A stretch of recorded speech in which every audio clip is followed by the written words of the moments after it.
On the shore of Lake Bled in Slovenia. This is Josh Friedman kicking off a trip around the former Yugoslavia. Over the next week, I will be zigzagging, starting here in the north in this absolutely beautiful location and heading south and probably making my way in some different directions as I hit several of the former Yugoslav republics and possibly Kosovo as well, which has very much been in the news lately. For that matter, the entire region is in the news lately, and the region as a whole very much contrasts the location where I am standing at the moment. So, beautiful Lake Bled, as you can see here. This is Bled Island with the iconic church on it in the middle of the lake.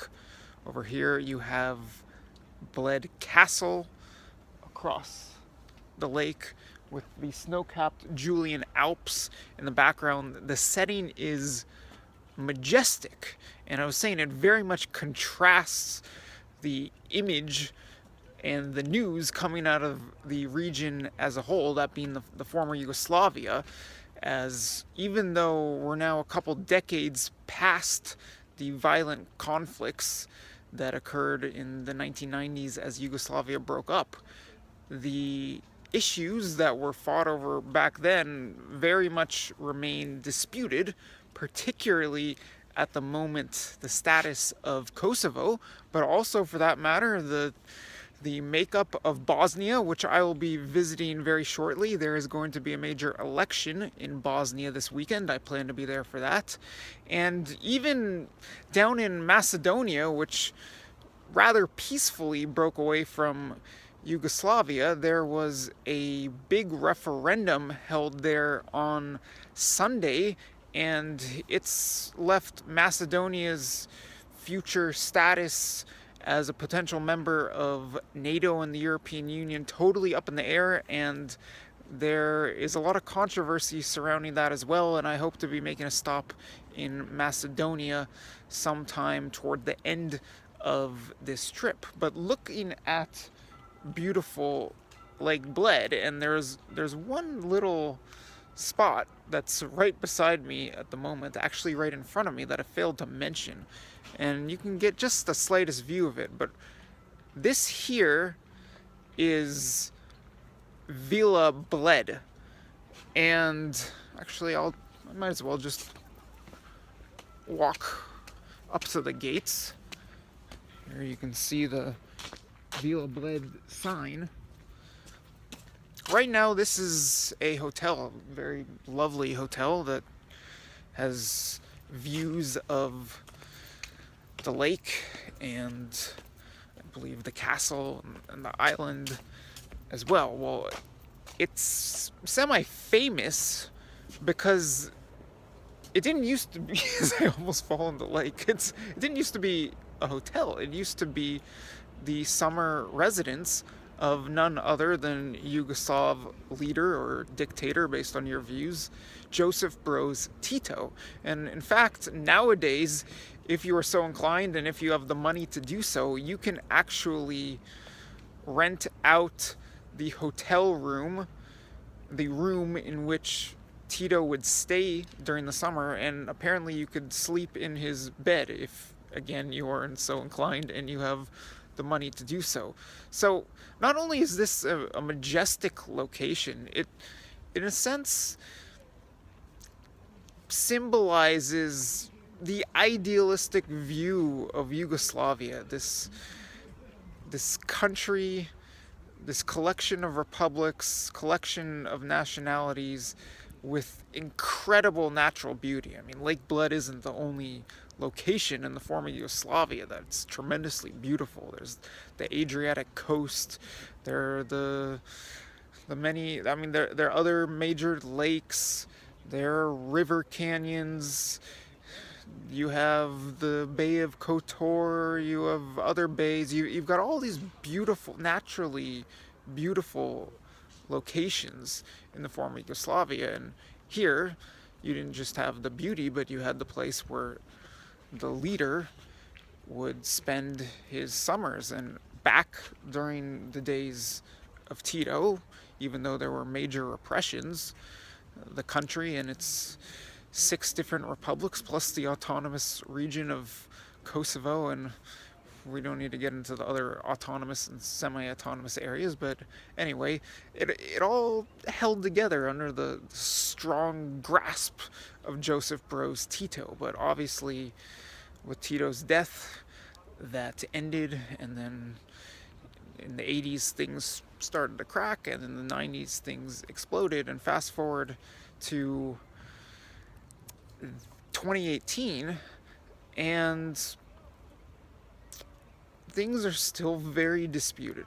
So starting here in Slovenia, by the way, was the first to break away from Yugoslavia. There was a short 10-day war, and that was it. Slovenia broke away, and Slovenia is currently basically the most advanced of the former Yugoslav republics. It is the most integrated into Europe and Western institutions.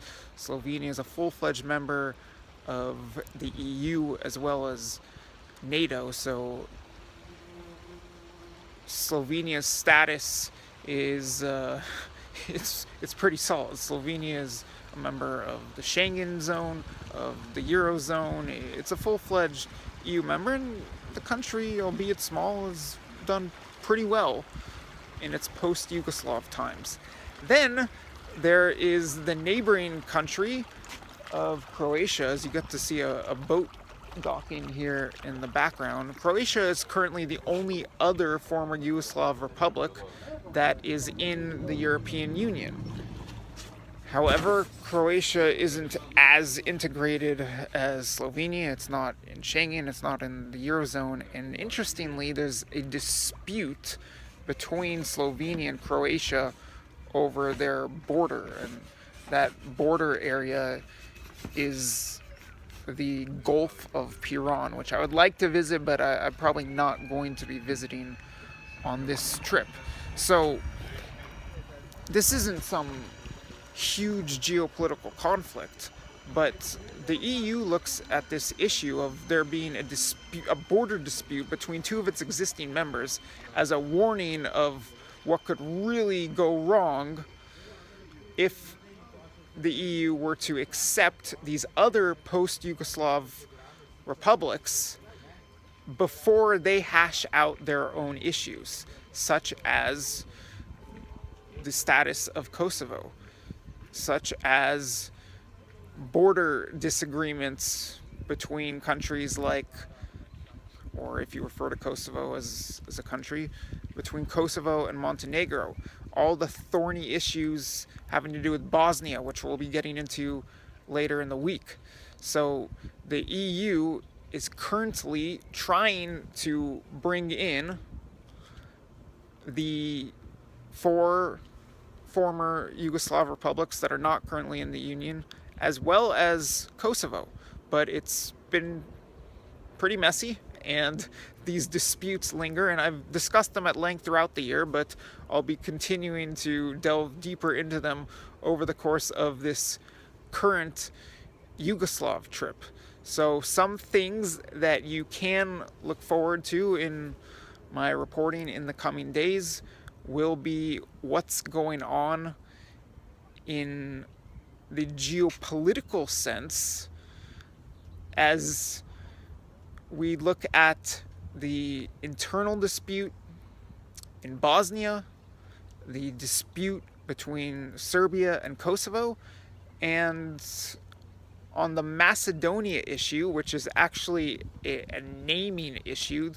There's been a long-standing dispute between Macedonia and Greece over the name of Macedonia. Greece objects to Macedonia using the name Macedonia. Well, that dispute actually has geopolitical implications as well, and that's very much been in the news this week. So we're starting off with the beauty, and hopefully there will be some more natural beauty on this trip, as there usually is in the former Yugoslavia. It's just such a delightful region in terms of natural beauty, but we're going to be going head on and trying to tackle some of the border and ethnic disputes that linger as these countries try to make their way into the EU, and most of them try to make their way into NATO, and we're going to be discussing some of the geopolitical overtones.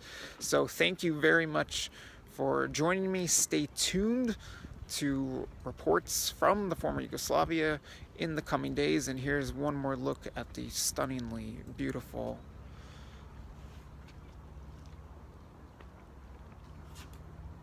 lake underneath the Julian Alps that is Slovenia's Lake Bled.